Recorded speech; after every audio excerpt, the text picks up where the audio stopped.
Firstly, you came to Namibia to facilitate the meeting. Can you just give us an overview of the meeting? Thank you, Jonas. This is a SADC meeting on inclusive development for the San people in Southern African Development Cooperation in the context of Indigenous Peoples Declaration, the UN Declaration on the Rights of Indigenous Peoples. So in my capacity as an expert member of the UN Permanent Forum, I came to facilitate the first ever meeting that was convened by the government of Namibia to see how governments can be more inclusive in terms of development when it comes to rights of communities on the margin. What does it mean to be indigenous, and who qualifies to be called as such? I think that's really a good question. Indigenous is now an international law concept, right? And initially it meant in the broader sense someone who was the first to be in a certain territory.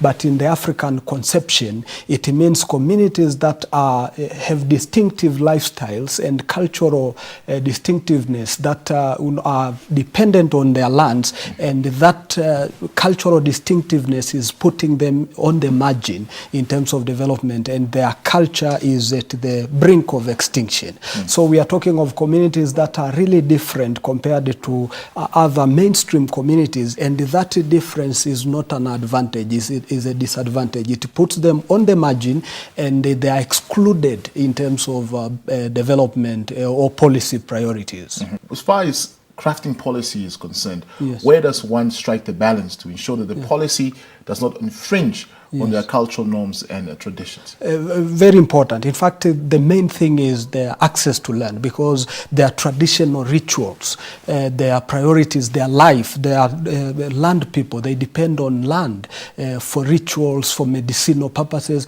So the moment you evict them from their ancestral land, you have delinked them with their culture, and therefore it can be very devastating to them. So the way to strike a balance is really to make sure that they enjoy development in the context, I mean in the very area that they live. We call it the ancestral land. In your opinion, how well is the Namibian government doing in the promotion and the development of indigenous people's rights? In my view, it's doing fantastic. And this is the first initial step that really shows a very good direction.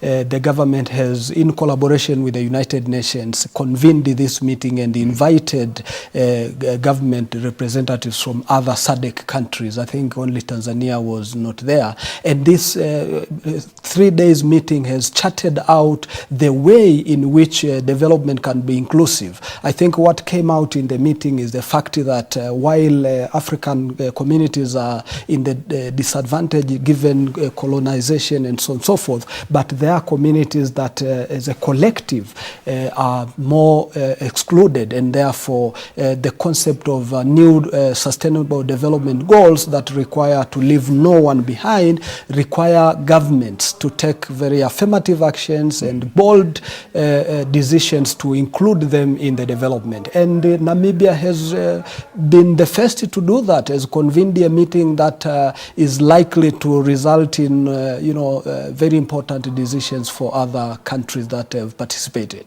What impact do you think will it have on the future of indigenous peoples, and especially the San in this context? Yes, taking again the example of Namibia. Namibia is now finalizing a policy framework, right? It's called a white paper in this context that would really be taken to the cabinet and to the parliament, and would become a very known or legal framework that would include the San in development.